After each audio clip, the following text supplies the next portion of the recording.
for a block. There was a witness on the outside, and he's just like, yo, stop the car. You're dragging someone. Stop the car.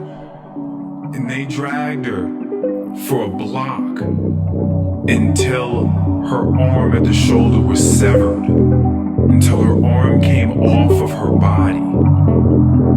Life. There's just a lot of absolute nonsense. Are also in prison for murder, for killing. Welcome to the Any Last Words Pod. My name is Keon, aka Almighty the DJ. And my name is Earl Lonnie Hooks. A very, very special thanks to everybody that will be joining us today on SoundCloud, Spotify, Apple, as well as YouTube. And do not forget to follow us at ALW Pod on Instagram. The God in me, forever and always, honors the God in each and every one of you. So that's what the fuck I've been thinking about. And a lot of it has to do with you start telling a story, and for me, it just makes me think about the people that are in the story, which then branches off into something else, another memory of mine, and it just continues to feed itself, and it just branches further and further. So then it just starts. So I've been having this very interesting thing happen in the past couple of days, and maybe we'll get a little bit into that, but we don't have to right now. What's going on, man? Anything? Another glorious day walking this earth. Woke up today feeling really refreshed. I always feel like that on my days off. So, I was happy to come out here. Saw your text, so I was able to relax for a little. I thought you would have liked that, because I needed a little bit more time, and okay. I thought he's not going to be upset that I say let's push it back an hour. Yeah, so I saw your text, and I was like, all right, it gives me a little more time. I'm not in any rush, because I definitely got up with not enough time, so I was happy to see that. But I'm definitely happy to be here, happy to continue doing this pod. What's going on with you? Well then, fuck it. I guess we ought to get into what's going on with me. I've been watching some stuff about storytellers recently. I think the story that I told last pod kind of got me thinking a lot about my life and stories told and people having their own stories and wanting to share them or not wanting to share them. Storytelling is actually a very unique talent. Oh, yes. To be able to captivate somebody with words and just have them just see these very vivid images by the way that you describe something is a very unique talent. And I mean, when you get into it, if you look up storytelling, you try to find gurus that talk about it, or you really just take enough time to think about what a story is, what types of things do captivate us. It gets fascinating. The more and more you peel back the layers. As I say, peel back the layers, I'll give you an example. If you think about a banana right now. I'm thinking about it. Good. You can see the banana. Now, maybe whatever banana it is that you're looking at isn't the same banana that everybody else that's listening to this may be looking at. Maybe some people grew up with plantains, which aren't quite bananas, or maybe some people like the little baby bananas. Maybe people like the larger ones. Maybe some people like to allow the banana to ripen past a certain point where it kind of looks like Mikey, where it's yellow, but it's got all these brown spots on it. Some people like them when they're not quite as ripe. They'll kind of still have a greenish tint on them. Right. Whatever the case is, just picture your version of your banana. No wool. Okay. Now, in your mind, peel that banana. You feel what it's like to grab the top of it, rip that top part off, definitely, peel it down. Definitely. You might be able to hear the banana as you pull it down, what that sounds like with the fibers coming apart as you rip it apart. Smell it. You kind of, can you get maybe if you mash a banana, can you smell? Okay. No. Yeah. I got you. Okay. Okay. Taste it.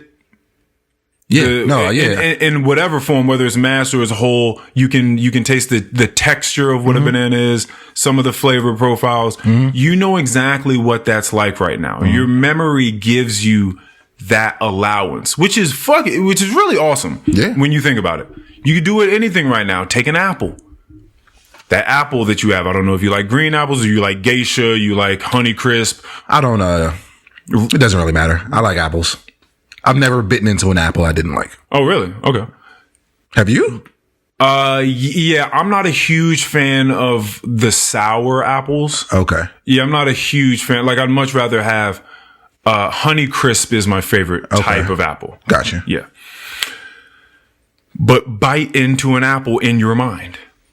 Now, what's interesting is biting into the apple part. I feel like I can see and taste and feel more vividly than the banana. Than the banana. Reason. Maybe it's because I like apples more. I don't know, but I don't really eat apples a lot, which is even more interesting. I do eat bananas more than apples. Right.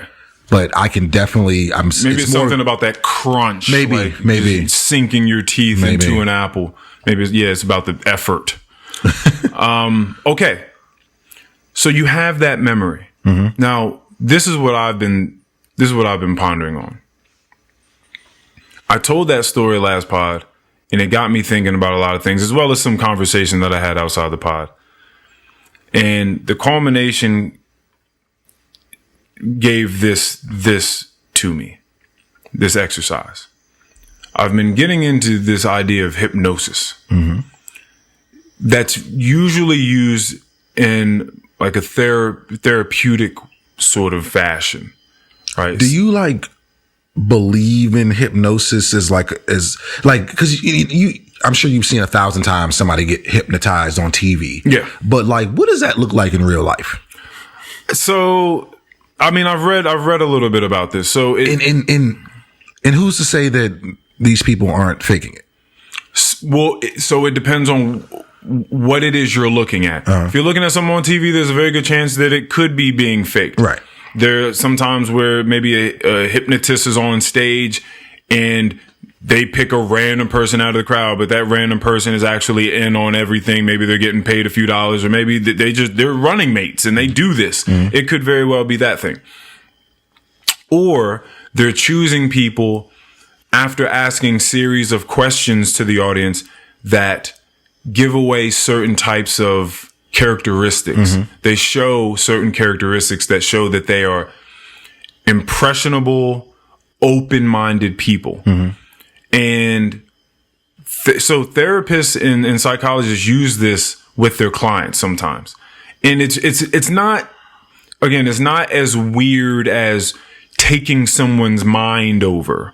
I don't know how deep that goes, but it's more so about having someone in a rested state, a calm state, a clear-headed state that allows them to be able to try to do the same thing that we just did with the apple and the banana, which is think about this thing in the past. You were there for it. You have some recollection of it. Let's see if we can unearth the finer qualities to this memory, right? So a lot of times that's what people try to do to deal with traumas that they have, because people repress memories. Maybe you saw something as a kid you weren't supposed to see, or you were abused in some sort of way, and your memory has blocked that from your conscious mind, so that you can continue to walk through life and not just be completely traumatized by the sight of something. Right. But you realize that there's an uneasiness about something that you encounter. And you're like, I don't know. I don't feel too good about that thing. Why not? I don't know. It's just something deep I don't like about this thing. There could be a very good chance that goes deep into your past, in your memories. And there's really something that is linked to that thing that your brain is not allowing you to see. But you can through some type of hypnosis or maybe a deep meditation access. Right. Right. So it's not as because you know it's what not I'm as magical as just turns you into some mindless zombie, right? And then make you do whatever they want you to do. Tell you to punch yourself in the face, like you're gonna do it. and you'll never have your mind back until they snap their fingers or whatever. Again, I don't know how deep this stuff really, really goes. I don't know. I'm certain that there are some people that are impressionable enough or open enough to where they have had someone kind of steer them to do something and maybe not been quite conscious of that fact. Okay, but it's... I mean, there is sleepwalking. Right. That is a state that people have. That is a They thing. get out of bed. They have conversations with people. They pick things up. They go here. They go there. There are people that black out. There are stories of people that black out from alcohol and they continue to live their life. And people don't know that person is blacked out because they're making transactions. They're having conversations with people. They're buying tickets and flights to go places. Like they're doing things. And when that person comes to at some point, they'll have no recollection of anything that they did. So the mind is a very, very interesting thing when you tap into certain parts of it. And so that's what I've been thinking about. I thought about that story I told about our friend Bailey and all that shit that went down. And it just started making me think about stories. One, because Mike hit me and was like, yo, I completely fucking forgot about that story. He was like, I kind of remembered it and remembered certain small things around it, but like, I did not remember all of this stuff. Yeah. And so it makes me think about all the things that we forget about in life. Yeah, I can't tell you how many times I've just been sitting and just the slightest thing just makes me remember something that I haven't thought about in like 10 years. Isn't it crazy? I love when it happens You're because like, I'm just like, damn, that did happen. Like, yeah, like that was a part, like that was my life for a second. Like I was doing that thing. It's just like stored just in the back somewhere. You know what I'm saying? And so now let me bring this full circle in a way. You know, it's one of these bear with me type of moments where I'm taking a bunch of things. By the way, I learned a term for that. ESEM plastic. ESEM plastic. Okay.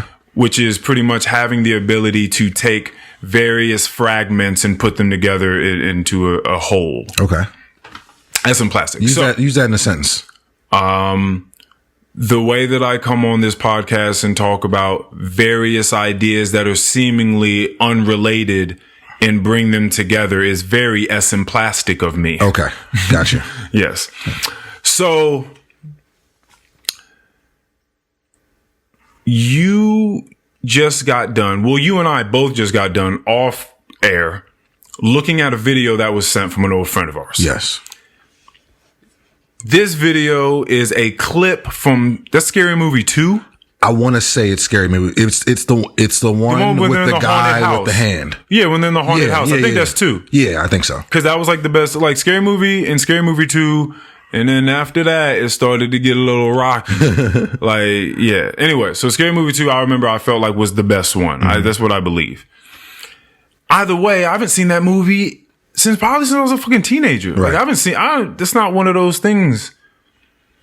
Remember when we used to just watch, what's that thing with Jonah Hill and Michael Cera? Oh, Superbad. Remember how many times we watched that movie together? Yeah. All right. That was just we don't need to go off on that. Love that movie. But either way, so I haven't seen scary movies since I was a teenager. But yet there's this clip that came up and it was Buddy and Cindy. I forget her real name too, but Cindy and Buddy from that movie.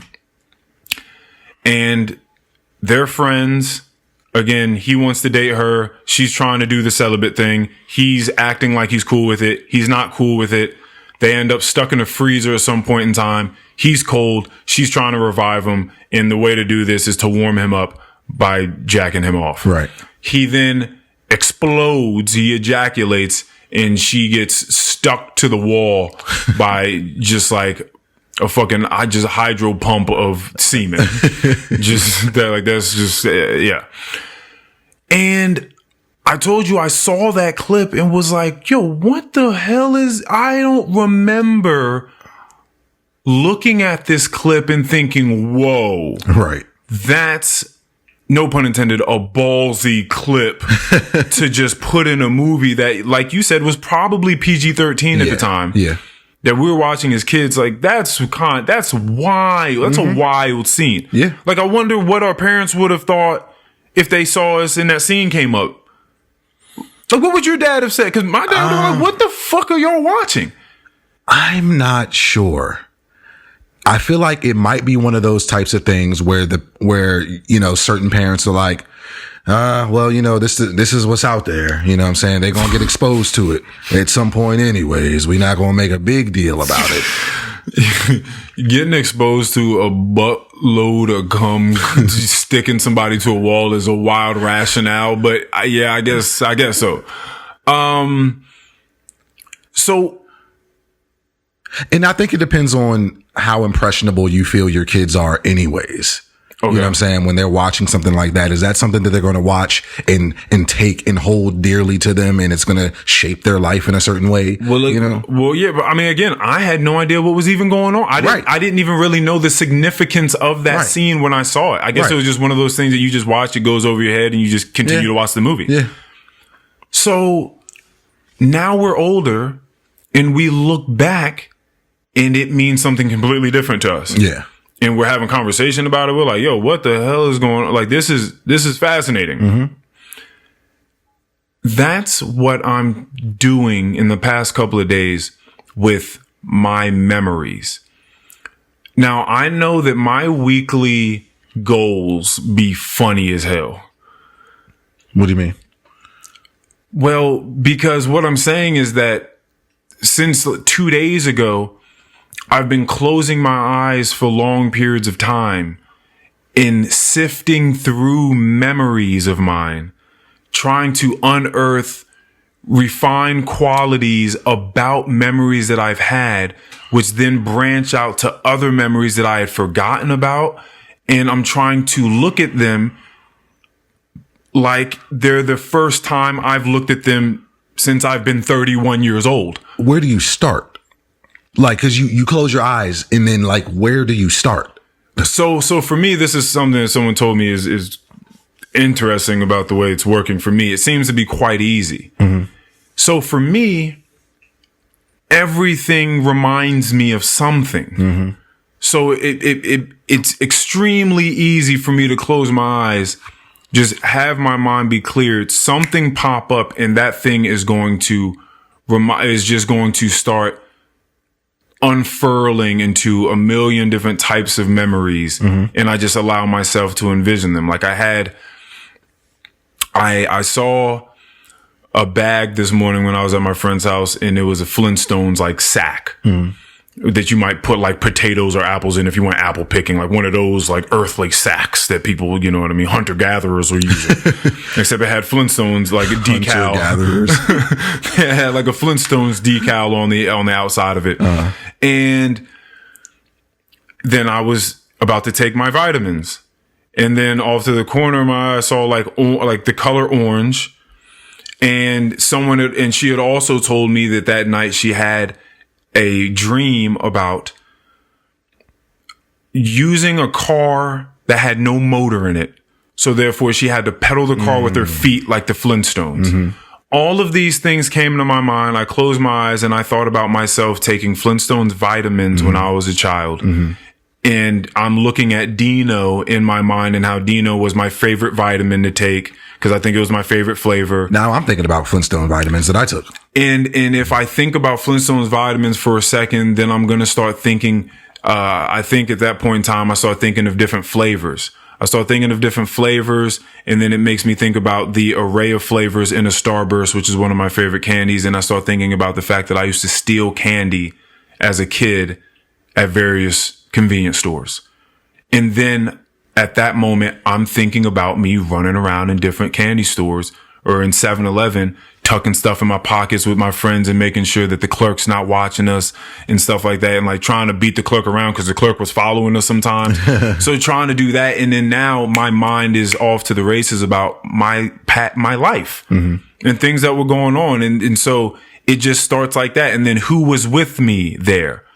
Like who was around? Why are they not around anymore? Oh yeah. Well, that guy died. Okay, so now I'm thinking about my relationship with that guy that isn't here anymore because he passed away. Mm-hmm. What was that relationship between us like? What type of time did we share around each other? Why did we stop hanging out? So once I'm on to one thought, once one word or one thing reminds me of something in the past, and any image is brought up, my mind's off to the races and I can just start looking at things. But again, now I'm looking at them like we were looking at the Scary Movie scene. I haven't thought about things. I haven't seen them since I saw them. Mm-hmm. So now that I'm seeing them again, I can do it the same way I look at this banana we're peeling or the apple we're eating or this movie. I can look at it from a completely different vantage point and think about how it makes me feel now. What does it mean that this did happen? Mm-hmm. Was there something that I wasn't really noticing about it before that is actually much deeper than I ever gave it, credit for? Reminds me of that the word association game. Except it's thoughts. Yeah, and just whole memories and stuff like that. So that's what I've been doing. And I've just been sifting through my story. You come across anything interesting? Oh, all sorts of shit. I'm so excited about doing this. It's so unbelievably entertaining to me. Mm-hmm. It's so unbelievably entertaining because, like I said, I haven't been there since I was there. And I'm thinking about these things. And I can almost be there again. And just realizing that life is a series of moments. And at one point I was there doing these things. And now I'm just here doing this thing is a wild, surreal pitting against of just experiences. Mm-hmm. I was doing these things. Oh, that's fucking crazy. Cause now I'm not at all. And a lot of these people aren't even around. Some of them are, and they're doing completely different things. But seeing it play out in a story is what's fascinating about it. So yeah, I mean, I have a million that came to mind, but one of them in particular came to mind because I also thought about this story. I don't know if you heard about it. This lady down in New Orleans, I think, was killed by some kids. 73 years old. She looked like great, like a nice woman. I don't think I saw that one. The story was she was about to retire. And she wanted to spend more time. I think her and her husband wanted to spend more time around their grandkids. And she was a week away from retiring, something like that. And she came out to her car one day, I think getting off of work. And 4 kids ran over to her car and was trying to jack the car. So they got up in the car and sort of pushed her out, sort of muscled her out and closed the door and took off. But what they didn't, I don't think that they kind of quite knew was that this old woman's arm got caught in the seatbelt. So the seatbelt is outside of the car. And her arm is wrapped. It's tied. It's entwined in the seatbelt, and they're dragging her. Oh gosh! For a block.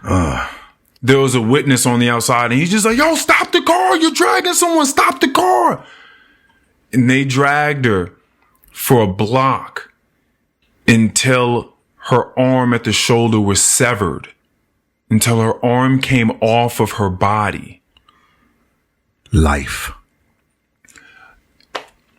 I don't know what their sentence is. Did they get caught? So afterwards, I believe one of the, what's funny about that movie, The Lie, that I told you about, that's on Amazon and Hulu, I think it is, where a parent knows about the wild transgression of a child, and it's whether you do everything you can to uphold the lie and protect your child or not. These parents weren't doing it. I think some mom found out what had happened. I think either the kid told her or she heard a couple of the kids talking about it, something like that. She turned them kids in. She was like, no, you gotta go. You did what? To who? To whom? You gotta go. So she turned them in. That's a rough decision I have to make. It is. What's even wilder is that out of the 4 kids, 3 of them were girls. Why is that wild? Because you don't expect one, like violent crime from women. It's just like the statistics just show that. Right. Usually when women do something violent, for the most part, it's self-inflicted, right? Men are the ones that usually go out to harm someone else. That's just what the statistics say. I got you. So to have a bunch of little girls run and just like push some old lady out of her car and drag her a block down the street, that's kind of wild. But it just made me think about young fucking scoundrels, just young, like, because when you remember what it was like to be 12, 13, 14, 15, right? Like what was your problems? Like, what were you doing? Like, what made most of your day as a 13, 14, 15-year-old? What made most of my day? What were you worried about? What were you filling your time with? What were your activities, your hobbies? I think the only thing I was worried about was just like getting good grades. You know what I'm saying? Outside of that, we was just playing basketball and riding bikes. Definitely wasn't stealing cars. Right. Like, that's the way you grew up, just doing regular kid shit. Yeah. Some kids, maybe it's a mixture of boredom and I don't have and peer pressure. Peer pressure, for sure. That just has you go off and do something. And something I was telling Duty when I talked to him about this story is, how wild is it in this world?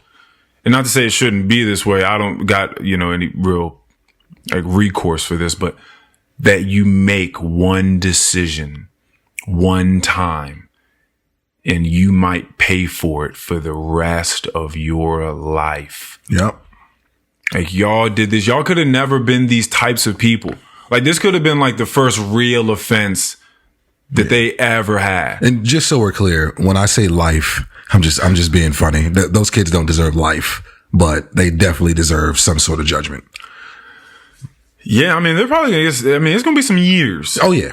Yeah. Are they juveniles? Yeah. So they weren't allowed to be named. Yeah, they were all under 18. And it's like, as a kid, you don't really know what you're doing. You don't know the repercussions. You know what I'm saying? Yeah, like you don't know the scale of what it is you're doing. And the thing is that wasn't even supposed to go down like that. They were hoping to just get away with the car. Then it turned into something else. But shit like that happens, man. Just messing their lives up off the early. So that made me think about some young scoundrels. And as I was in my mind palace. My mind palace. I thought, there were some terrifying kids that I went to school with. Oh yeah. Absolutely terrifying. And because I was just on the back end of thinking about this story with Bailey, he's in this story with me. And I don't know if he actually said these words, but for some reason, the most terrifying children at our middle school at the time had caught word that Bailey and I said that we could beat the shit out of them. I don't know see, that's the thing, because I don't know if Bailey was talking slick to some girl that he wanted to look cool to or something like that. Because where would those words come from? Right. Like, why would that be a thing? Right. They caught wind of this. And let me tell you, I didn't feel good about it at all. The last thing I wanted, I don't care what little rinky dink $15 chain I bought that had like, I think I bought a chain that said Tupac. Like, I was thinking it was just going to be like a basketball or something. This nigga said Tupac. At this point in my life, I believe this was 7th grade. I had a rinky dink, just like silver with the glass diamonds in it, right? And it said Tupac. That thing could have ripped if I jumped too hard. I probably had a super long t-shirt on, cause back then you had to get the tall tees. Oh yeah. What was it like the 5 for 15 or 5 for 20, whatever? Yeah, I was wearing 3 at a time back then. Oh wait, see now you was doing a lot. Cause most people did the two-tone. I remember very vividly one day I wore 3 tall tees at once. 1 red, 1 white, and 1 blue. And because I had a red, white, and blue fitted that I wanted to wear to school. Well, yeah. I mean, the reason you did the two-tone is because you were going to match it to something. Yeah. It was going to be a hat. It was going to be your whatever forces you had on. It was going to be something. Maybe a jersey that you were going to wear over top of the 3 tall tees. Nigga, that was a jacket. That wasn't 3 tees, nigga. That was a jacket.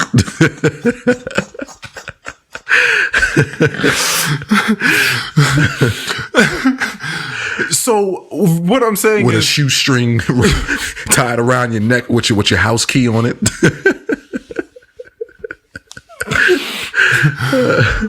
And this was around the time that I was going around and I was spray painting stuff. I was just like tagging stuff like Malcolm X on the side of buildings and all that. Cause this is when I was just like super, super heavy. Like Malcolm, I think my MySpace name at the time was Malcolm X's Advocate. Oppressor. Yeah. Like I was definitely coming at people with the energy.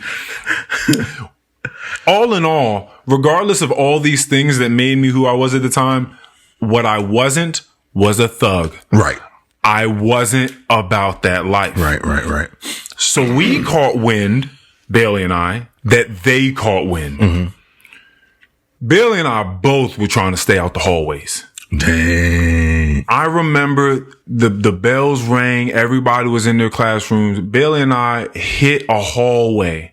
We were on one end of a hallway and we just hit the mouth of it to go down the hallway to our classes. One of the 2 guys looking for us walked in the middle of the hallway towards the other side and turned his head at us real fast. And we took off. My classway was that way. I just said, well, I guess I'm not going to class today. If he's standing in front of my classroom, I guess today's just not a day I go to class. You're going to have to tell me who this person is. Oh, for sure. Okay. Yeah, I'll give you a hint as to one of them. All right. So we take off in different directions. I'm going one way down another hallway and there's a girl. Now this girl, by the way, this is important because she's respected amongst the thugs for some reason. I guess she grew up around the way, but she's one of those that they know that they respect her. They like her. I'm talking to her. The other one, which in my opinion is the much more terrifying one, comes around the corner and I see him. At this point in time, the only people in the hallway are me, him, and her. There's no authority around at all. Mm-hmm. One thing I'll say about this guy, through my research, I've heard of this phenomenon in which the face that you make throughout your lifetime ends up being sort of the face that you have when you're an old person. Meaning if you're constantly scowling, and you got the old man lips turned over upside down with the little bulldog lines going down, then you end up just kind of looking that way. So it's really about like, what face are you wearing? Mm-hmm. Like what muscles are you using in which ways throughout the entirety of your life, which is why sometimes you see certain old people and you're like, oh, they're mean as fuck. Mm-hmm. And you see certain old people and you're like, oh, like there's something adorable about you. You seem like you've been enjoying life. Right. And you can see that very quickly. This nigga had a permanent scowl when we were in middle school. By the age of 13, 14, he already looked like an angry person. Very angry. So that's first thing. He comes around the corner. I'm talking to this girl. He pops right up. And he's just like, so I heard you said you could beat me. What's up? Keon. When I tell you, when I go back in my mind and I try to think about the finer qualities of this moment, like we were doing with the apple and the banana and Scary Movie, let me tell you something. I don't think that everybody necessarily saw it on the outside, but on the inside, I felt like I wanted to pass out, throw up, shit, and piss myself all at once. I was like, yo, this dude, he's going to kill me. What did you say? I didn't say a word. Oh. The girl I was talking to said, shut up. This isn't him. You're looking for him. You're looking for blah, blah, blah. Go find him. You're looking for Bailey. And then he was like, oh, all right, cool. And kept walking.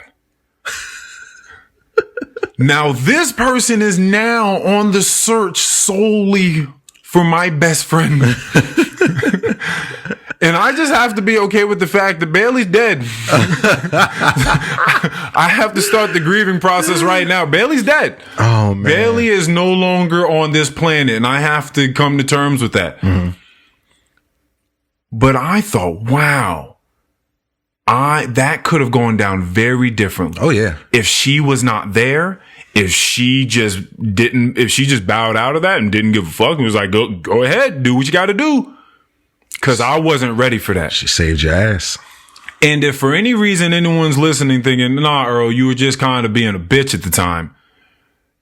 Not too many years later, this guy went to prison for murder. Okay. Woo. We're talking about 7th grade. A few years later, he went to prison for murdering someone. Mm. Wow. And I think after that happened, they found like more dirt on him, mm-hmm. which only compounded the years. Mm-hmm. I'm pretty certain that right now he's in prison for life. Mm. Mm. Fuck that. The other one, I don't know where he's at. I don't know where he's at. Mm. But you did say you used to see him walking around all the time when you were driving around. You used to be going to Navy Federal when we used to live together. You say, oh, yeah, I used to see him. Remember him from middle school? I used to see him walking around all the time. We'll talk about it. Yeah, but don't worry about it. But either way, man, childhood scoundrels. It's wild being just like a good kid. That Good Kid, Mad City by Kendrick got a whole new meaning when you really dig into it. It's right. You just trying to be a regular kid doing homework, playing basketball, messing around, and you have these guys willing to kill you. Isn't it interesting that those guys, though, were always like the coolest kids in school? Like, what was it about thug-nificence that kids were just like, oh man, he be beating niggas up. Oh, he be doing this. That nigga's cool. Well, if you want to have this conversation, which we can have this conversation, you're about to get on to a sadder point, which is that it wasn't all kids. Now, what was the commonality? Who was cool for being that? What culture were they wrapped up in? Yeah. Hip hop. It wasn't every child that thought that was awesome. There were some people that have no idea what we're talking about. They were so far from living in this world that we're talking about. They didn't see a bunch of fights take place. They weren't seeing hair grab, people pulled, people going to prison for murder at the age of 13, 14. Like they don't know that. Right. We do though. Right. So that's a sadder point. I was listening to Get Rich or Die Trying. Mm-hmm. And when I was in like the 6th grade. Uh-huh. Now it didn't mold my life or anything like that, but 50 was just the nigga back then. So, that's what we were really listening to, that real bang, bang, shoot 'em up shit. But some niggas took that very seriously. And that's what they thought, like, this is what I'm going to do. This is what I'm going to be. At a young age, when you don't know anything, for real. Bro, that's what I'm talking about. That's exactly what I'm talking about. So the fact that I was running behind this friend of mine, Bailey, and I was like, I was literally, for all intents and purposes, this nigga sidekick. Like I was Robin and he was Batman. Uh-huh. All right. I had the little bitch seat in the car. Okay. Like I had that little itty bitty compact seat on the side. On the side of the motorcycle? Yeah. I don't even know what those things are called. Yeah, exactly. Like, sidecar. Sidecar? I think those are called sidecars. Well, that's what I was in. I could be wrong, but That's what I was in. I didn't have all the gadgets that Batman had. Yeah, you were just sitting in a little oval, a little egg-shaped basket, egg-shaped thing with wheels on it. Yeah, exactly. Being carried by momentum. Exactly. I had no steering wheel. Right. Like wherever he steered the car, that's where we were headed. Oh man. And I was pondering on that because I'm going back in my mind and I'm thinking, oh yeah. Well, he embodied everything that I thought was cool. What was cool and why was it cool to me? What was I listening to? What was I indoctrinated with? What was I giving my existence to? Mm-hmm. Oh, it was all of that bullshit. Mm-hmm. So I thought that that's what was the coolest thing ever. And it's not until you start getting older and looking at things and thinking, oh, damn, I was I had the wrong pair of glasses on. Like this is not this did nothing. It's like putting on some glasses but there's no lens in it. It's just the frame. It does nothing for your sight at all. Or you just have some thick ass lenses in there and you don't need all of that magnification. So things are really just blurry. That's exactly what it is. So you're just looking at life through some bullshit lens, thinking that it's something that it's not. And you're just running into problem after problem after problem. And that's the reason why, like, all your values are all fucked up. Like, you think everything that is so hollow, so shallow, so whack is the coolest thing in the world, and you revere it as such. And you're doing everything to chase it. I had a Tupac chain on. It's $15. Why was I wearing that? I hadn't heard one Tupac song, by the way. Oh, wow. I didn't listen to Tupac. I was a Biggie fan. Okay. I didn't listen to one Tupac song by the time I had that chain on my neck. Interesting. I wonder what made you choose that. It was there. I knew Tupac was hard. I know people like Tupac. I knew he was a thug. Thug life. Oh my god. Thug life across the stomach. Wow. Now the only chains I had back in the day were I had just like a regular silver chain. And I had one that had like a basketball going into a hoop. Yeah, man. You know what? Basketball going to a hoop. This is one of those places where it happens. We're on a basketball court, and there are what are like monsters to us being the Looney Tunes at the time. People that are just older than us, and they're jamming on, they're dunking on us. They're bigger than us. They're bodying us. They've had more time to develop at the game of basketball. Just like I was telling you how Malcolm Gladwell was talking about older kids just seeming better in a league, which is why they just get more resources geared towards them. It's the same thing. I'm out on that court and I think that the people we're playing with need to go to the NBA. I'm like, wow, they're really good. There was a time, and you don't know this, I was friends with your brother long before you and I were friends. Right. Like, we were hanging out with him first. Right. When all of the kids used to come to your backyard to play certain football games, and our friend's elder brother used to come out and play with us, and his name was Keon. Oh. And he used to take the football and start at one end, and our job was to tackle him. And he would start at one end of his backyard and just charge straight through everyone. No one had a chance at tackling this guy. He was just running straight through you. He was way too strong. He was way too fast. And I was like, this nigga's got to go to the NFL. I was like, yo, this guy is super strong, super fast. How does he do this? That's so He's got funny. no fear. He's just like plowing through everyone. Like, this guy's a super fucking athlete. And that was my idea of Keon Harris for a couple of years. I was like, this guy's amazing. Remember Lil Ian, white with, with the braids? Yes, with the straight back cornrows. Yes. Yeah. I don't know why, but when I think about like those throwback tackle games, I just think about just trucking the shit out of him. He was a little guy. Yeah, too. he was small was a as little shit. guy, but that was probably. But that's what I'm saying. Like, it was cool for older guys to do that to young kids back then. Like, that was cool. It was like, you're not too young enough to where, like, if I hurt you, like, I don't really got to feel too bad about it. You out here with the rest of us, Right? But you know, you're also not old enough or big enough to really fend for yourself out here. And so that was my idea. It wasn't until I got a little bit older that I just realized, oh, Keon was just older than us. Right. So he was just going to be bigger and stronger and faster at that point. Right. It's not until you get older and start looking at things in the past with new eyes that things come to the forefront and make so much more sense.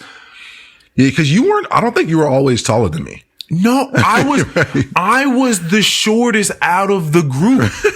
Out of everyone that we hung out with, I was the shortest. Wow. That wasn't until sophomore, junior year that I had my growth spurt. And then I was the tallest. Right. Yeah. Like, so like, that's another thing. I was also literally looking up to people.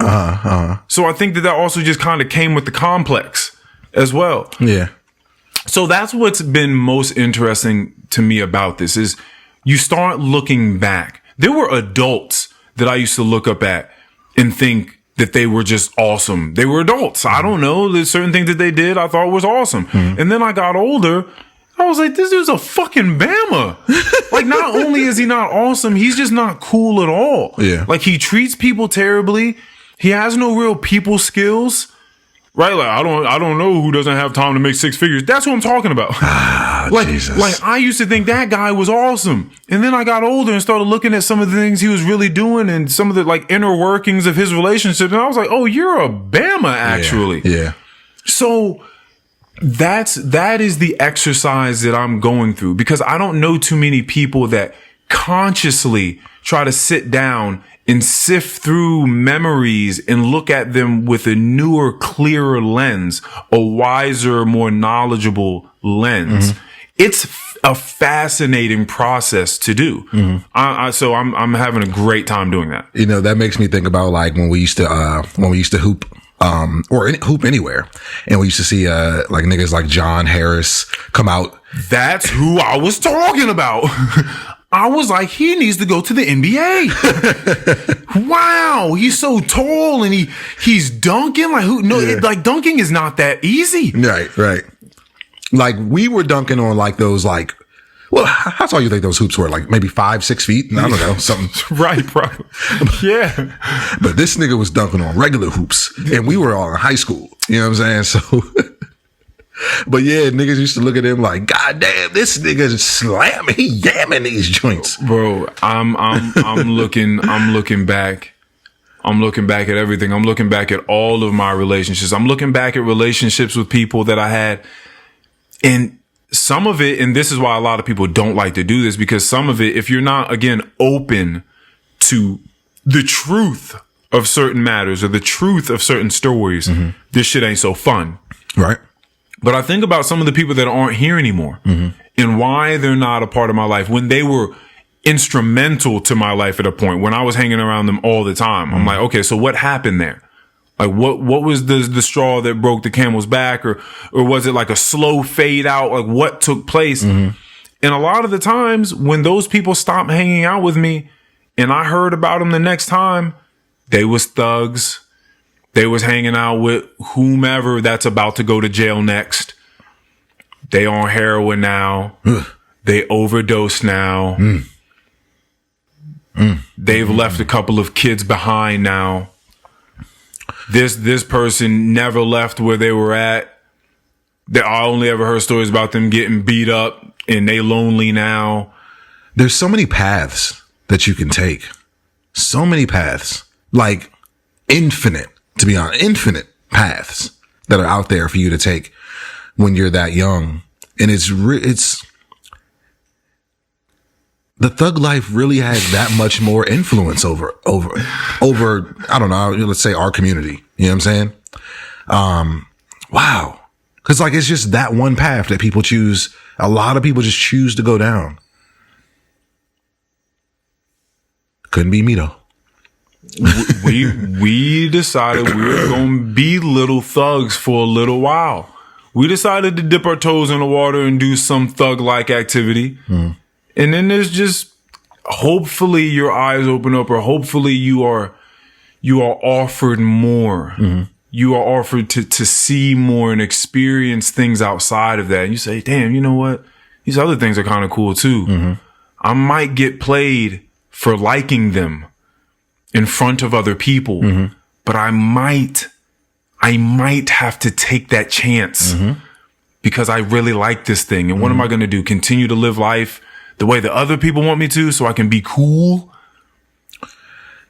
It's not that easy for everybody. Yeah. No, it's not. It's not. Some people really get trapped in whatever lifestyle they think that other people want them to live. And that is a hell, bro. Everybody is being everything but themselves. You gotta find yourself, man. Like, how long are you gonna be a follower, you know? Oh, I mean, you could just do that for life. Yeah. Yeah, I think most people do that. And that's not to say that, you know, like even myself, like it's not to say I don't do a little following, but mm-hmm. I definitely, you know, take some lead too. You stopped, and we talked about this last time, you stopped talking to people for a little while. Yeah. You met someone, you were with them, you spent a lot of time with them, you started leaving people behind, people didn't hear from you, we didn't see you nowhere. It's like, okay, I guess Keon's going now. I guess he's another one of these guys. We were hanging around, he decided he picked another pathway. He's going to do that. Right. But you brought your ass back. Some shit happened, but you brought your ass back. Right. And I think about that. I think, what if Keon didn't? Well, yeah, what if I never came back? I have not heard a story about someone that just decided to be like, nah, you know what? I'm not going to hang around them no more. And it just went well. And it's kind of weird because I'm not just saying I'm just like some beacon of hope, but me and people I was hanging around with, yeah, we did some weird shit from time to time, and we're trying to find parties and we're hanging around people we shouldn't always necessarily be hanging around as a result of going to all these parties or whatever. But we're not just seeking despair and turmoil and darkness in the alleys. You're not waiting outside of those parties to like punch a nigga in the face. Never my thought, ever. No, I'm here for the girls. Right. Always. Right. Always. Right. Hanging out with my friends comes second. I'm here to meet the girls here. Uh-huh. That's what I'm trying to do. So no, there was never any, oh, I'm about to go punch this dude in the face. That was never the case. And what about like fights that were like set up elsewhere and then took place in you know, like something somebody was talking about during school, like, yeah, that's gonna happen. Meet out the flagpole at 3:00. Yeah, like that shit type like of that. Stuff. You know what I'm saying? Like I remember a fight that I went to. It's crazy to say that now. Oh yeah, they were events. Yeah. They were just free. Yeah. A fight that I went to at over by Stonewall Pool, the soccer fields by Stonewall Pool. Everybody just met up there after school. Niggas filming it and shit like that, and just taking it all in, just watching people get battered and bloody. What the fuck was wrong with me? What? I think there's something in us. I mean, think about like the Colosseum in Rome, like that was a thing where people just came and watched lions tear men apart, and men with swords and axes stab each other to death, chop each other's heads off. Like there's something in us that likes that, which is why boxing and UFC is a thing. Yeah. Like we like that primitive competition. There's something about two big ass men rolling around trying to rip each other apart that speaks to us. And it's the animal in us. Yeah, and we're kids, so it's like, why not? There was a time I was on a bus going home, and I got off 2 stops before my stop to go see this fight that was brewing on the bus. Now this was my other friend Henry, small Hispanic dude. You might have remembered him. Maybe sounds familiar. Well, he was not at all dressed for the fight because, again, the stuff we were wearing back there, everything that we just described a little while ago, does not lend a hand to a fight, by the way. No, too much fabric. You may as well be draped in a flag. Way too much fabric. Like wearing your pants below your ass. Again, now you can't really pivot your legs and spread your legs the way You're that worried you about need your to. pants falling down. Hey. You don't want that to happen, and everybody gonna see your ass. And Right. that's even worse than if I don't lose, and then that happened too. Oh, losing a fight, being on the ground, and your pants being at your ankles. That's a wild position to be in. So my friend, I don't know what beef it is that they have, but we're, I think, in 6th grade at the time. So we're at the bottom of the totem pole in the school. And he's talking spicy to an 8th grader. And this 8th grader was a large 8th grader too. That they had no business fighting each other. But they planned to fight when they got off Why the weight bus. classes exist. Exactly. This was a wild, wild weight class. Wild, wild weight class. It's like Brock Lesnar fighting me. Like it makes no sense at all. We get off this bus and they go right at it. Because this ain't one of those where we gonna talk shit to each other for 5 minutes. They were about the shit. Like my friend, and I think it was because he was small too. He was scrappy. And sometimes you catch small guys that are like this because there's sort of that Napoleon complex in them, like Scrappy Doo from Scooby Doo. Yeah. Like he was just always ready to fight. This is who this guy was. He was just ready to fight. And you see that in a lot of small dogs now that I think about it. A lot of small dogs be yapping off at larger dogs. And you're like, please don't. No. Right. No, that is a thing. Yeah, you see that all the time. It's like, why is this little poodle doing this to this like bulldog? Like this isn't going to work out. Anyway, they put their dukes up and my friend Henry starts swinging.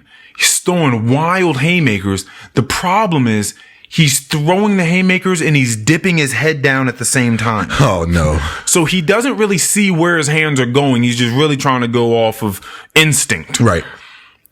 And he puts his head down so now he's in perfect position for a headlock. Right. And that's exactly what the guy does. He puts him in a headlock. And I think one of the last things that you want is for a larger person to get a hold of you. Yeah. Because there's only but a few things they're going to do. They're either going to choke you out or they're going to do what this guy did to my friend. And you don't ever want to be in a position in a fight where your feet come off of the ground. No. No, you don't. You don't know, because you don't know what's going to happen. You don't know how you're going to land. Might land on your head. You don't want that. This guy had him in headlock fashion and then wrapped his arms around my friend's torso, picked him up, and slammed him on the ground as hard as he possibly could. And they were on cement. Head bounced off the ground. He's got scrapes and stuff. He's bleeding now. But he gets up because, again, he's scrappy. So he's ready to fight.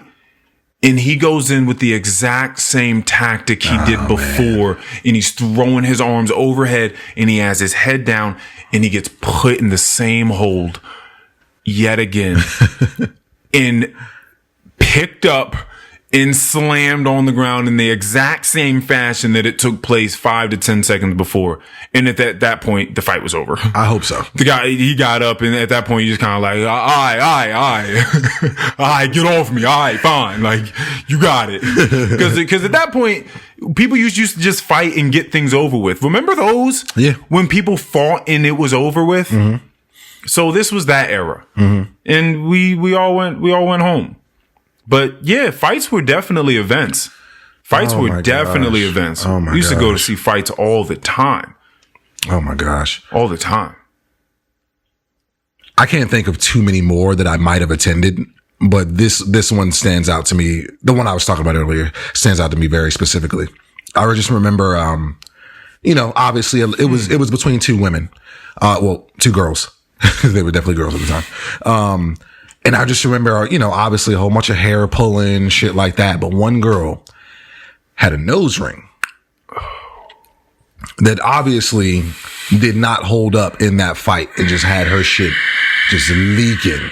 And it was just, blood was in her hair and all over her face, on her clothes. And then, so, the administrators at the school caught wind of it, started, asking questions, blah, blah, blah. And I was one of those people that had recorded it. Had to delete that shit immediately. Oh, yeah. 'Cause I didn't want nothing to do with that. Didn't want nothing to do with that. Yeah, because you would have been like an accessory at that point. Yep. I For sure would have. sure. Yep. For sure. Mm-hmm. Definitely not an innocent bystander at that point. Yeah. Throughout my life, I've done as much as I can to just stay out of trouble. Yeah. Out of trouble. There was this one time on the senior trip that we went to Disney World where like Disney World is the one down in Florida, right? That's I have World no or is that idea. I think that's World. I have no idea. Yeah, okay. But you know what I'm talking about. The one in Florida. You went down to Universal Studios. Or you actually went to Disney World. Are those two separate things? Universal Studios? Yeah, they're two different things. Okay. Yeah. Okay. We went to Universal Studios. Okay. We because Disney World has like 5 different little areas. They have Epcot, they have the Animal Kingdom, the Magic Kingdom, and maybe one more other spot. Okay. But they just gave us a choice as to which one we wanted to go to.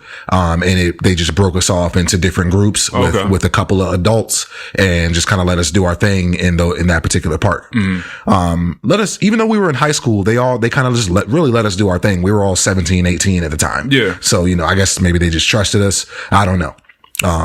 It was a different day and age. Yeah, that too. But obviously I know on your trip, somebody got sent home. So, well, they didn't get sent home. I mean, they were, listen, he got apprehended by the police. He got apprehended by the security. Security handed him over to the police, because he thought he was much slicker than he was when he was stealing some stuff out of a shop. And supposedly, from what I understand, a couple of my friends were walking with him out of the store, and I guess the security was sitting there. This ain't their first rodeo. It sounds like me at Busch Gardens. That story I told not that long ago. Yeah, exactly. Like they know what you're here to do, and they look at you looking around, and they're just like, "Okay, so this kid's about to steal something." And he put something in his pocket and walked out. He said, "My friend said that they were all walking together." And that the security came and just like yoked him up, and they all just continued to walk. Like they didn't question nothing. They didn't stop and say, "Hey!" Like they just kept walking. They were like, "Nope." Whoa. Like, okay. All right. So then, later on, clearly one of my friends at some point told, like, he was just like, "Man, I don't know if I should snitch." Cause see, that's another thing that was written embedded into our DNA. Like, oh, I don't know if I should snitch on him. But if he hadn't said something, then he was going to end up being put in jail, and his parents were going to have to come down to Florida and get him. So it was a good thing that he said something to our counselors or you call them our chaperones, so that they could go get him instead. There was this one, I'm about to tell 2 stories about that trip. 2 short stories. Back then I, got my first iPod, had my very first iPod, first generation and all that. So on the trip, more than once, people had to tell me, I'm listening to music and shit, got my earphones in. People are talking about basically how I didn't know all the words to the song. So I'm just sitting there, just just kind of rapping and stopping for a second and then just getting back into it. And for whatever reason, it drove so many people crazy that they had to tell me about myself. Stop doing that. You don't know the words. Learn the words first. Kids are fucking horrible.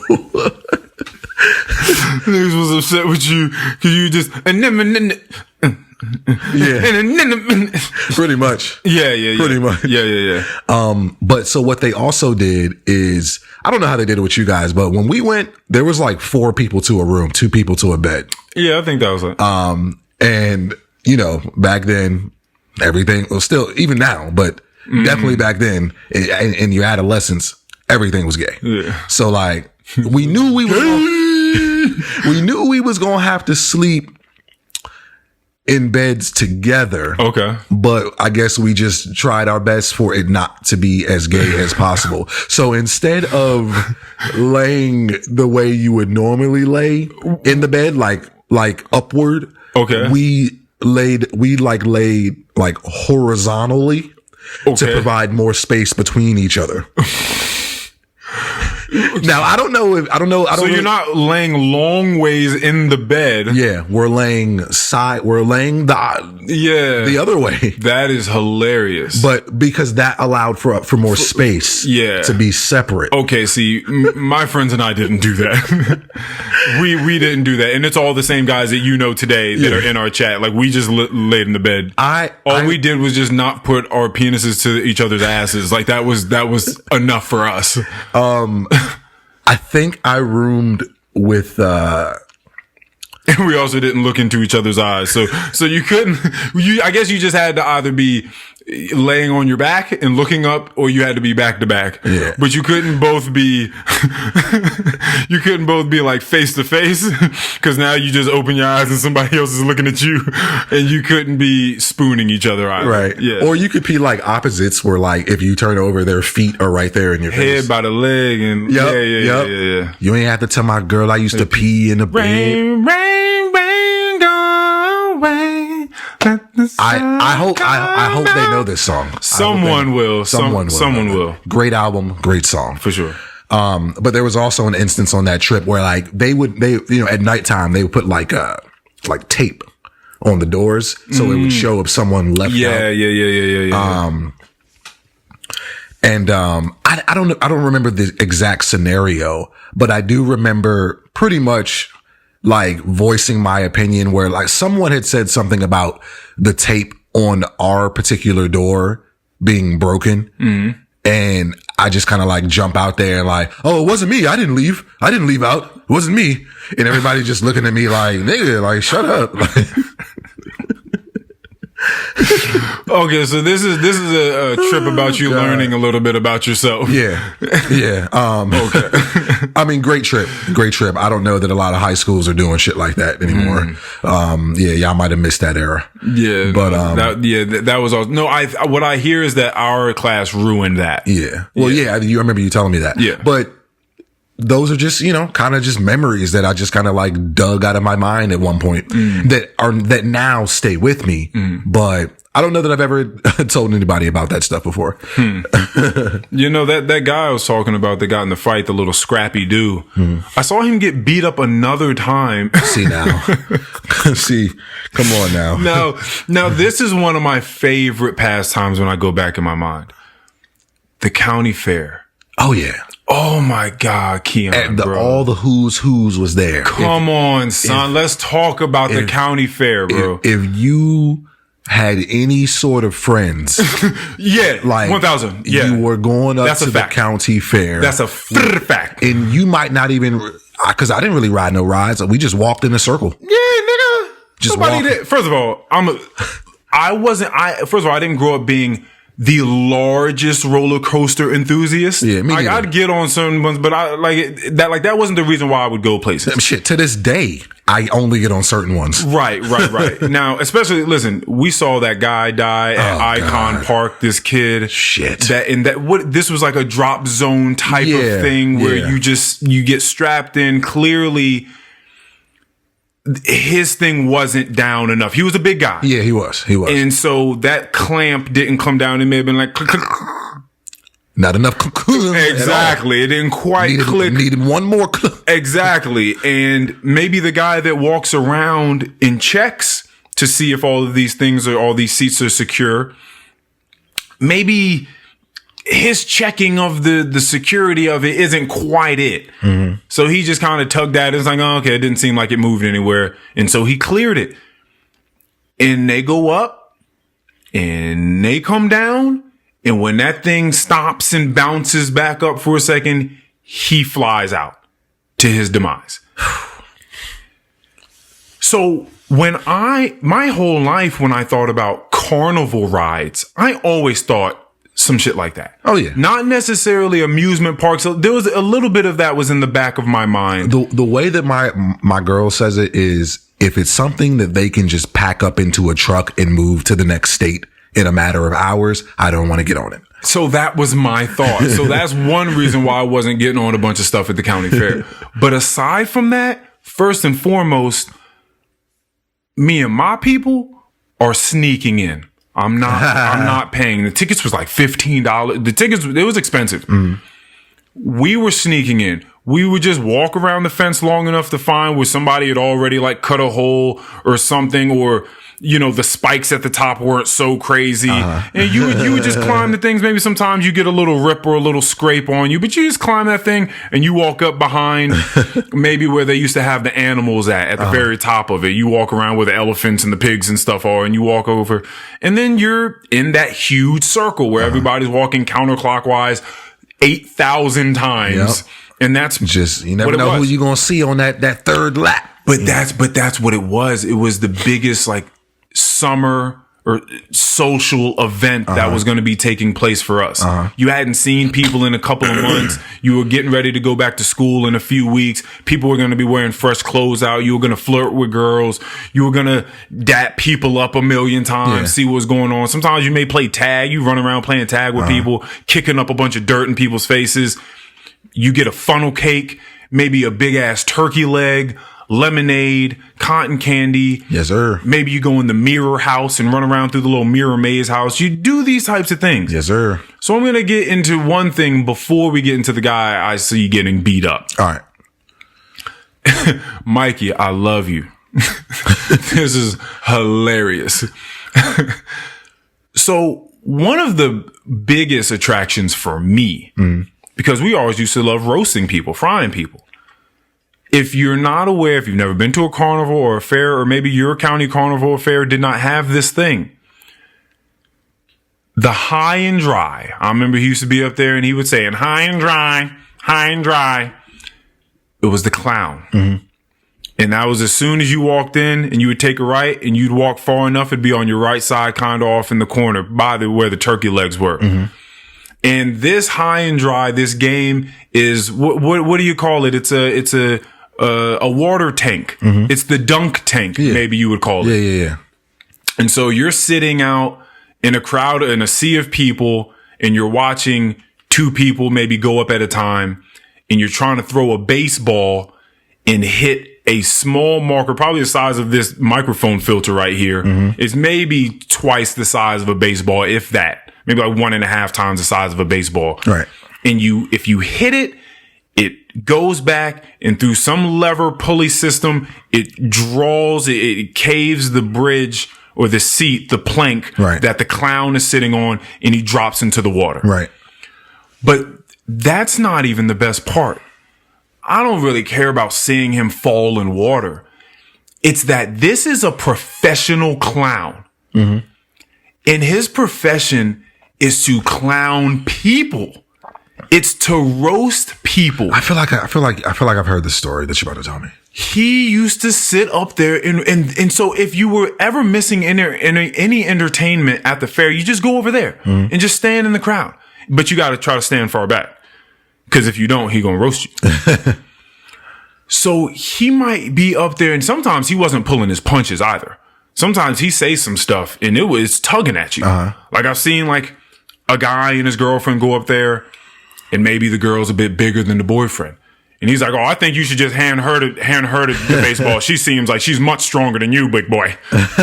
She's a big girl. Oh, she's coming with that power. Like he's not pulling his punches. He's up there roasting people all day long.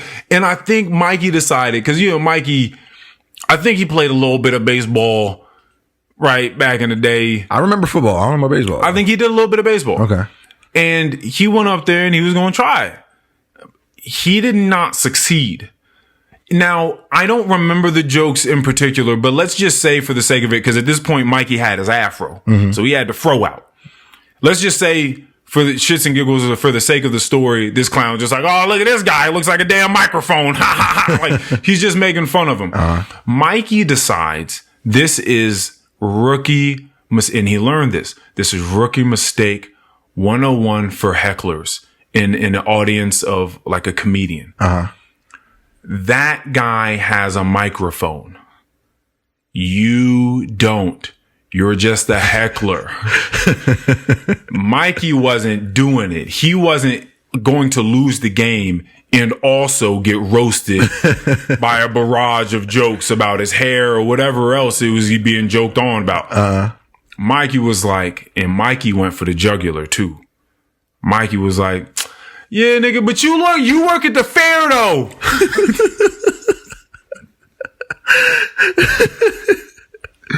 He went for it. Mm-hmm.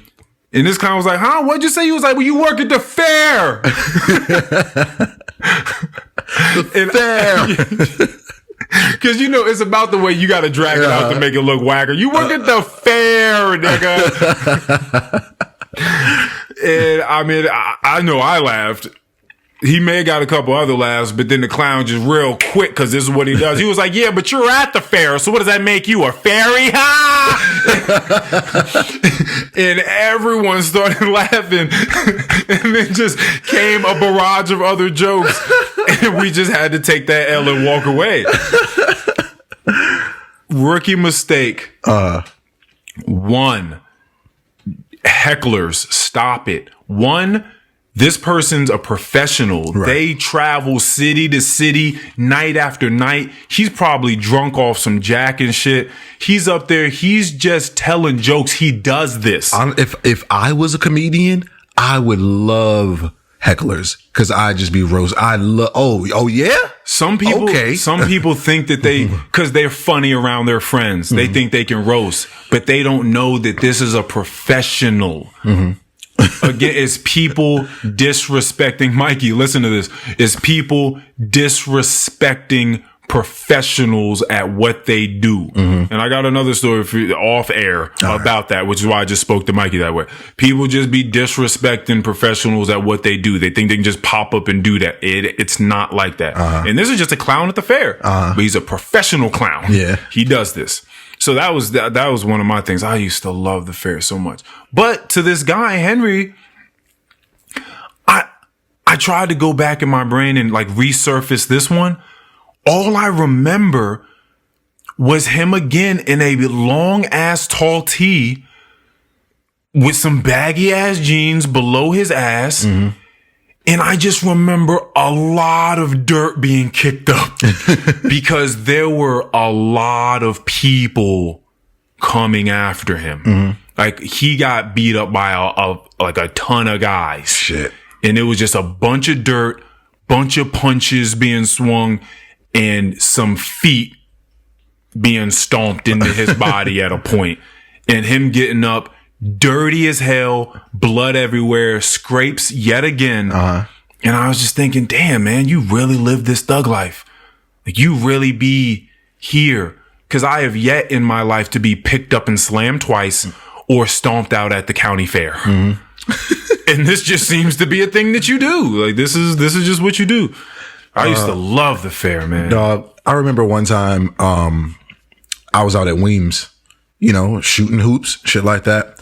This is back when I had, my gas powered scooter. You remember that? I used to have like a gas powered scooter. I used to want that so badly.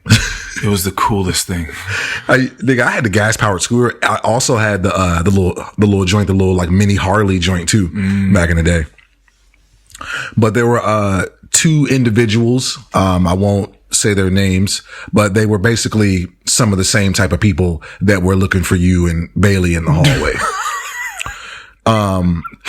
And so two of these people that I was clearly not trying to have any problems with. Yeah. Were like, yo, let me borrow your scooter so I could run up to the 7-Eleven. Mm-hmm. I'll be back. Mm-hmm. And of course I'm hesitant, but it's just like, if I say no, I may as well just get on my scooter and leave. 1000%. You're not sticking around continuing to have a good time. Yeah. So I let them take the scooter. The scooter's made for one person. It was two niggas on this scooter scooting the 7-Eleven. Oh, you know, we gonna make it work. Two niggas on this scooter scooting the 7-Eleven. Scooting. Yeah. I mean, probably too much weight for the scooter and everything. For sure. So they go to the 7-Eleven, and if like Weems ain't that far from the 7-Eleven, especially on a scooter that's gonna get you about 15 miles an hour. Mm-hmm. Niggas is taking a long time. Mm-hmm. Taking a long time to come back. Niggas is just on the court frying me like, nigga, they got you. Yeah, them niggas, they ain't coming back. They got you. Oh, man. What you gonna tell your parents? Oh, man. And I'm just sitting there like stressing because I'm not trying to go home and tell my parents that I let somebody ride my scooter and they ain't come back with it. That's the last thing I'm trying to tell my parents. Right. But obviously my parents don't know who I let borrow the scooter. Yeah. You know what I'm saying? Right. I ain't trying no problems with these niggas. These people I'm thinking about are also in prison right now. They're also in prison. So, and I don't know if maybe we're thinking about the same people, but I don't know.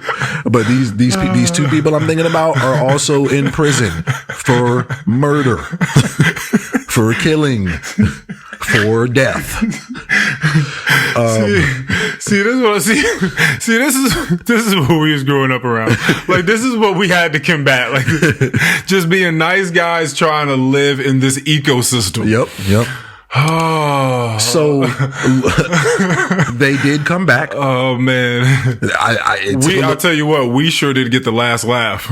Right. But go ahead. Oh, absolutely. Yeah. Absolutely. They did come back eventually. I don't know if maybe they went somewhere else or what happened, but they did eventually come back.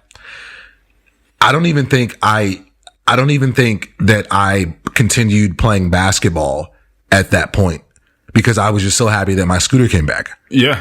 And turns out as I was riding home, for whatever fucking reason, the gas cap to the scooter was missing.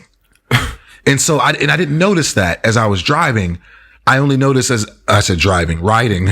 As I was riding the scooter, I just happened to look down and I just saw like, I'm going over like cement and, it's not, it may not have been level. Right. I just see gas and I'm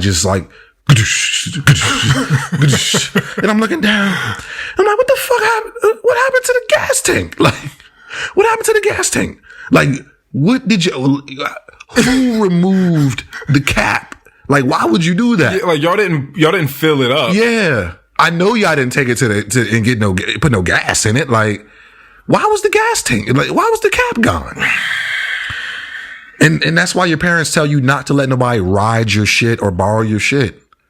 Because they're gonna break your shit. That's very, very true. Because they don't care. No, it's not theirs. I don't care about it. Listen, yeah. See, I never had anything cool like that. I remember I wanted a scooter and a moped and all these different things that people had so badly. Oh nigga. Huh. There was,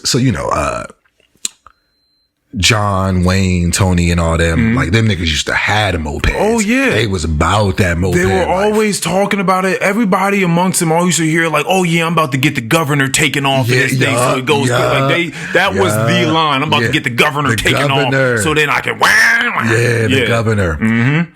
I remember Tony wanting to sell me one of his mopeds at the time because he's about to get a new jump. And now that I'm thinking about this as an adult, my parents must have thought I was insane. I remember vividly going to my mother like, hey, Ma, can I use the money in my savings account to buy this moped off of Tony? Hell no. Like, nigga, you gonna use your savings account that doesn't have a lot in it because you're like 15. Right. to go purchase a used moped from your friend. No. I just asked flat out, can you guys buy me a moped? Because everyone has one. They were like, boy, shut up. You're going to die. That's what they told me. Like, Earl, you are not responsible enough. Stop asking for pets, for scooters and mopeds. Like, no, like you don't know how to handle nothing. You know what my answer was to everything? Can I start learning how to drive to get a driver's permit? You go get them damn grades. I'm sick of you asking about pets. You're not going to get no dog, no cat, no fucking bird. You're not going to get a scooter, a moped. You're not going to learn how to drive. You're not going to do a fucking thing until you start bringing some A's and B's in this house. There's nothing else that you need to be worried about. Yep. Period. Yep. So that was my life. I never got to have any of those cool things. I did have a series of bikes. Oh, yeah. Sometimes you would just find a bike. I would find bikes in the trash sometimes. Mm-hmm. People would just put they would just put bikes on the side of the curb, waiting to be picked up by the trash man. I go over there and be like, man, what's going on with this bike real quick? Like, what can I figure out? Like, okay, this one, all right, the front brake don't work. That's fine. I brake with the back one anyway. Like, I'm not really using the front one unless it's an emergency. I'm just use this back one. The chain is popped. Oh, these dumbass niggas don't know how to put a chain back on. I know how to flip the bike over, put the chain back on. Like, I can do that. It's a little rusted. Okay. Remember, I don't know. Did you hang out with, Mark and Kenny back in the day like that? A little bit. Remember they had another friend. I think his name was like Michael or something. Tall, like blonde hair. It wasn't blonde. It wasn't blonde? Okay. It was brown. It was brown? Okay. Yes. And his last name was Prasadis. No, I'm thinking about somebody else. Because a tall Michael with glasses is Zach's brother. I know who you're talking about. Oh, okay. I'm thinking about someone else. Oh, okay. Cause this was two, cause I got the two people in my mind, who you're talking about, who I'm talking about, two different people. But what I was going to say is like, you remember them niggas like always like just tweaking their bikes and shit and being able to do wheelies and shit. Oh yeah, for sure. Yeah, no, that was definitely. I used to want to be like them niggas on the bike so bad. I could not perfect a wheelie to save my life. No, the wheelies I wasn't really like hell bent on getting. I just loved mountain bike riding. Like I was in the woods with mine. Oh, for real? Yeah, for sure. And one particular time it was me, Cody, and Julian. And we were going through the woods like it was crazy. But see, we're in a part of the woods and this is that adventurous part of ourselves that just needed to be fulfilled as people, honestly, as kids, but I feel like we need that as adults as well. And when you start to lose that, things get weird when you miss that sense of adventure in your life. And we're just in some part of the woods that was uncharted to us. So we just ride. We going down rocky hills. We going off of hills like they're ramps, landing, trying to do stuff. We've been playing a whole lot of like Tony Hawk and like BMX games, stuff like that a lot of times. So now we're trying to go out there and do cool stuff. Julian's first. I'm second in the line. Cody's behind me. We're in the woods, zipping past trees, rocks are flying up. It's exhilarating. This is one of the best bike rides of my life. Because as a kid, speed is everything. Oh, yeah. And you never really thought about what if, because, you know, the bike starts shaking underneath you. Like, what happens if this bike goes out from underneath me? And niggas was not wearing helmets. No. I had to leave the house with helmets because my parents were like, Earl, leave the house with the helmet, put the helmet on. So I used to, there were a couple things I had to like secure. Okay. So this was what I had to do. First and foremost, I wanted to wear a chain. I wanted to wear a do-rag. Oh yeah. Out the house. Two things I couldn't wear. I couldn't let my parents know I was doing it. So I had to have the chain in my pocket and the do-rag in my pocket. So I had to leave, and it wasn't until I got around the corner, I put the chain on, put the do-rag on. Now I'm a whole different nigga. Now I don't switch. I'm like Superman going in and out of the phone booth. Like I'm a whole different person now. And I also had to wait till I got around the corner to take my helmet off. And I would just put the helmet on the handlebar. Just put the strap on the handlebar. Cause they're like, you don't wear nobody's wearing a helmet. You just, when you take the fall, you take the hit. This nigga trying to protect his skull. Yeah, exactly. Like the bitch ass nigga. Yeah, I think I had like a Spider-Man helmet. Like it really wasn't cool. This nigga trying to be safe. Yeah, it's like nigga take that dumbass fucking turtle shell off of your head. So that's what I would do. Cause when you fell, you just take whatever hit was there. That day, I had no helmet on.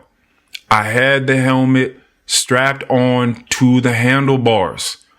I'm going down this very, very large hill. Julian's front. He's going much faster than I am. Again, he's older, he's stronger, he's quicker. He's pedaling that damn bicycle. He's going.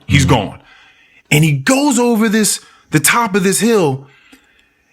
And supposedly he started screaming and I didn't hear it. I was having so much fun. And that's all I was worried about. I just heard mud and dirt being kicked up and rocks flying around and the bike and the tires like underneath me. That's all that mattered to me. Yeah. Supposedly Cody had heard this. So he says afterwards, he says, I heard him saying, stop. I didn't hear that. I come up off of this hill. And it was like it was like an X Games ramp. This nigga was like E.T. Exactly. I went off of this hill, off the edge of a cliff.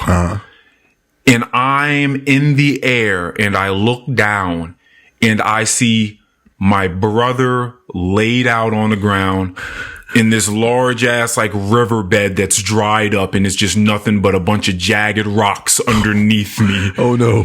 And I see his bike like 5 feet away from him, and I slowly like just kind of let go of the bike. Oh no. And it's just in slow motion, and I'm just flying through the air. And I hit that ground and smacked those rocks in a roll and hit my head on another jagged rock. And I am beat to shit. I'm cut everywhere. I'm bleeding. My head is rocking. I'm dizzy. And my bike is 10 feet away from me somewhere, wheels spinning. And I'm just looking up in a daze. And I just see Cody at the top of the cliff, just looking down like, oh shit, you did a Superman, dude. He said that? Yes. Because I guess I was parallel with my bike as I was just flying through the air. But like my parents said, I didn't need a moped or a scooter. I didn't need to go any faster than I was going. And I certainly didn't need to be around any cars while I was doing it. Real quick, a crash story. So Wayne, he was a moped guy. One of his family members, a cousin or something like that, was bringing over like some I don't know if it was new to him or brand new, but a new moped. And so his cousin looks at Wayne and all of us, we're all there, me, probably, I don't know, Tony might have been there. I don't know. He was like, yo, you the only person that can ride this. Don't let nobody ride this. His cousin leaves to go somewhere, but he plans on coming back. I convinced Wayne to let me ride the moped. I did have a helmet on. Okay. All right. Something. Yeah. Well, this was like it was like a motorcycle helmet. So like, I didn't feel like a bitch ass nigga with it on. Right. It had the visor, you know what I'm saying? Yeah, it's different. Yeah. So I'm riding the joint down, Weems Road, you know what I'm saying? Like down all the way to where it connects to like, Stonewall Road. And I'm riding it back up the hill. And like on the sides of like streets, it'd be a lot of like little rocks and gravel and shit like that. So like, I'm like towards like the right side of the street. There's a car coming. So I'm trying to get out the way. But I'm like hitting, a good speed over here. And at some point, that motherfucker loses traction. And I just on my side, like palms into the ground. Oh my God. Oh my God. Oh my God. I had all types of little rocks just in my hand. Just in my hand. Elbows scraped up, everything. I did have a helmet on though. Yeah, so hey. Yeah, because you could have been Two-Face. Right. Exactly. Whoa. So, his cousin comes back and I forgot Wayne made up some kind of lie because nobody's supposed to be riding it. Yeah. And so his cousin is kind of like, rolling the moped and he just stops and he turns around. He's like, man, who wrecked? Who crashed this? Who wrecked? And Wayne was just like, I kind of just, he didn't say it was me. He didn't say it was me. Yeah. I remember him putting it on himself. Yeah. Don't know what happened to the moped, but just a short I crashed story. Oh, goodness gracious, man. Being a kid was awesome. Dude. It wasn't it? It's so awesome. Wasn't it? That's what all of this has gone to show me. Like, just look back and it's so many times. Fond memories of so many things done and so many people, so many awesome connections and friendships and just acquaintanceships and parties, crashes. Yeah. You live and you learn. Oh man. You live and you learn. Such an awesome time. I tell Jacory all the time, like, hey man, don't move too fast. I know you feel restricted. I know, there's certain things you want to do and do with your life, but don't grow up too fast. Cause it's a lot of fun to be had as a kid. You ain't got to pay for nothing. Mm-hmm. You know what I'm saying? You just be out here, just all willy nilly. Yep. Just having a great time. Yep. Don't move too fast, man. Did you ever get on that rope swing behind my house back in Point of Woods? Did you ever do a rope swing in any creek anywhere? Did you never get that joy? I feel like I've been on a rope swing before. I just don't know if it was over a body of water. It was just kind of a long rope attached to a tree. See, the thing is, so was ours, and there used to be a seat attached to it. And I don't know who first put it there. There used to be like a small plank that someone put, and then they knotted a rope so they could put the plank around it. And so you could sit and just kind of go off of this little hill and just swing back and forth. But then at some point, for some reason, that plank kind of went off. So then people were just hanging on to the rope and just swinging. And it was on a large hill. So sometimes, I mean, what you were supposed to do is just hold on to it and swing back and then jump off where you started. Mm-hmm. But then for some reason or another, we just decided we were just going to start jumping at the other end and fall 15 to 20 feet and just hit the ground and roll. I mean, it's like jumping off a swing. Well, it lit like a regular swing. And that's another thing, depending upon what your swing capabilities were, because I was getting up there. Oh yeah, you had to get up on there. Swings. You had to get up You there. just jump off at the top, and but you have to know how to land. Yeah. Well, we were landing in like mulch, and that's enough to fuck you up, though. Yeah. So mulch is enough to scrape you up, though, if you land in it incorrectly. Some of the playgrounds were doing like shredded tires. Oh yeah, I remember that. Yeah, that didn't feel good either. Just shredded rubber, that didn't feel good either. Yeah, that was weird. Do you remember that sewer tunnel? Oh yeah. I used to be. I don't know if I was back there with you or not, but I remember being back there with like here's a throwback, Melissa and Miranda. Oh, for sure. Yeah. I remember used to be back there with Melissa, Miranda, Chris Donahue, maybe Cody, cause he lived over there too.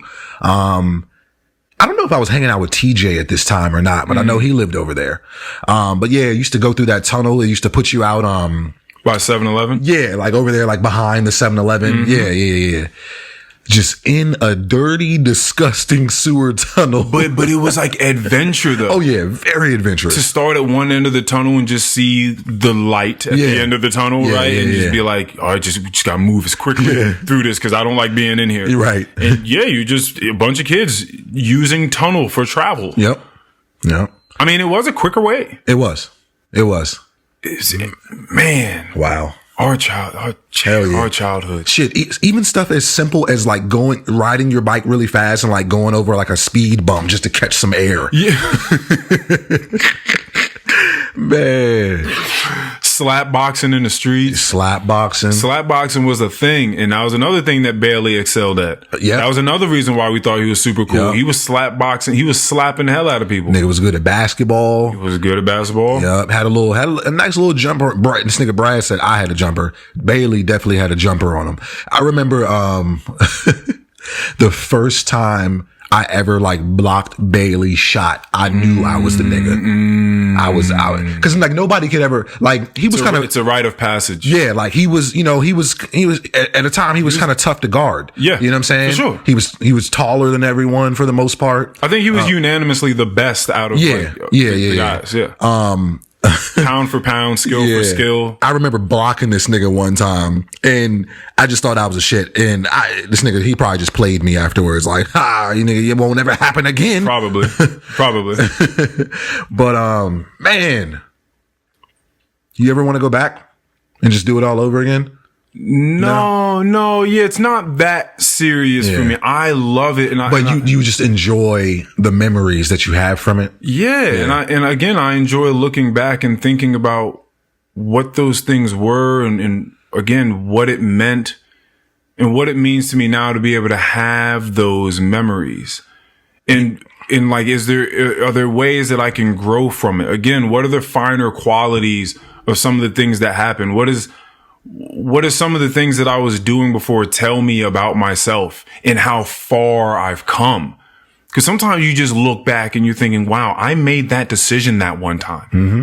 Like that was me doing that thing. I really decided to do that. Mm-hmm. And it could have not been that long ago. But either way, you see these integral moments that slightly shaped you, or if it had gone this way, it would have been a completely different story for you, and you would have probably gone down a completely different path. And so looking back at those, I think is extremely informative, and it's a sobering experience. And I think it is an enlightening experience because you just have to realize if you can do the thing with the apple and the banana, and you can try to close your eyes and put yourself there as best as you can, you get a better understanding that these moments are going by every day, all day. And there's going to be a point where we look back at this. Yeah. And we're going to be looking back at it the same way we're looking back at these scooters and bike rides and all of that. Mm-hmm. There's going to come that day. So you just have to get in better touch with the idea that these moments are coming and they're going. Mm-hmm.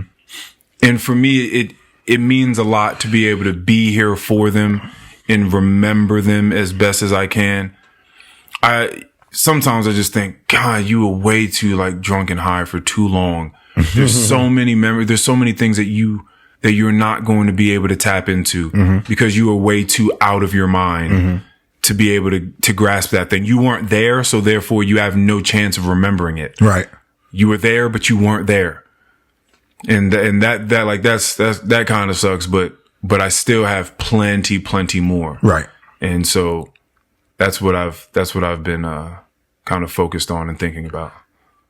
Riding down memory lane. Riding down memory lane. Beautiful times, man. Absolutely. Beautiful times. Oh man, okay. Well, that was awesome. That was a quick 140.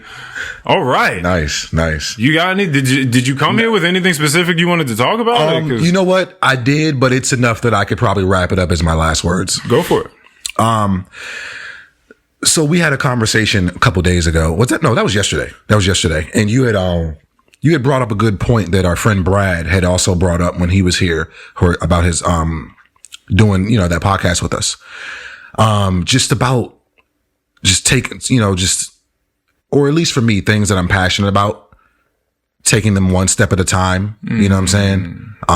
Just doing a little bit of work each day.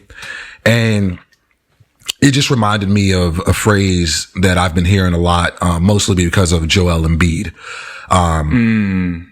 But you got to trust the process. Okay. You've got to trust the process. I often find that sometimes when there's certain things that I want to accomplish, like school, revamping, my DJing and stuff like that, I just think about all the things that have to be done. I think about all of it, every single step at the same time.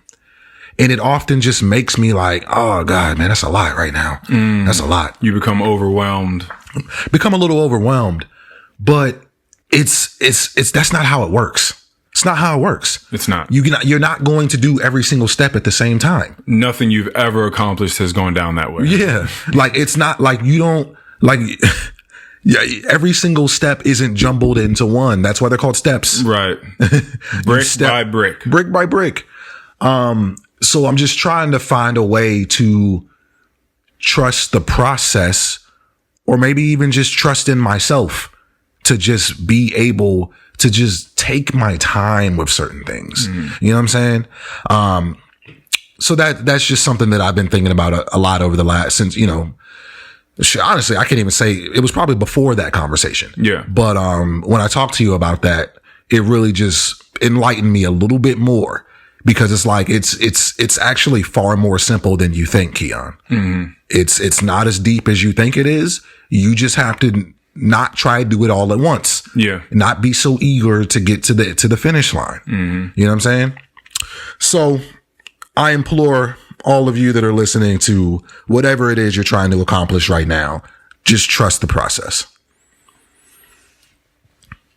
Trust the process. Okay. Those are my last words. Yeah. Okay. You see that? My last words.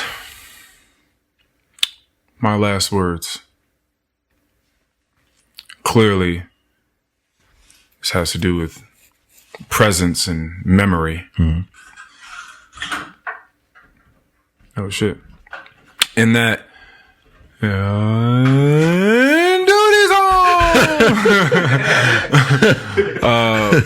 just that it's fascinating that we were given the aptitude for memory in the way that we have been. And so I do believe, as I've heard from some people I've listened to through like some TED Talks and stuff recently, that we all have stories. Like our life is just embedded in stories. And that I think often people feel like either they don't have them or that don't nobody want to hear them shits. Like people don't care about what your story is and what you got going on and what you used to do as a kid and how it made you who you are and any of that sort of stuff.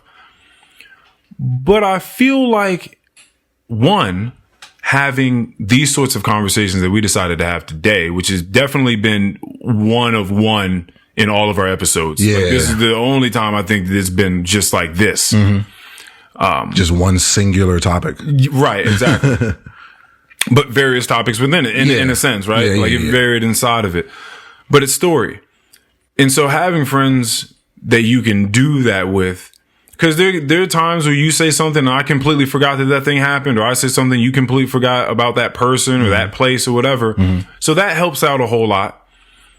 But being able to take time by yourself, I know that seems to be a very difficult thing for people to do, is to just take time by themselves. And I know what I'm about to say may just terrify some people. I'm talking about no one's around you.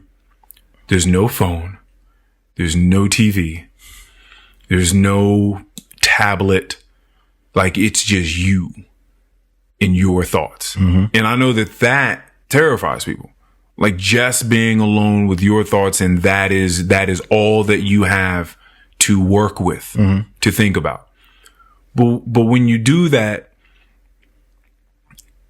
you start to open up creatively, because instead of picking up your phone and tapping into the same thing that everybody's tapping into, you have to do something that's called think for yourself. And then you're going to just start coming up with your own ideas about stuff and your own viewpoints. And if you take time to sit and think about your past and what you remember and who was there and who's not here anymore and everything that you can possibly piece together and possibly unearth some things that were either suppressed for whatever reasons or that you just haven't thought about in many, many years, and you can look at them with a wiser, more knowledgeable, keen, clearer eye, I think that you will look at you and your life completely differently. And I think that there's a ton of integral information and data to come from that.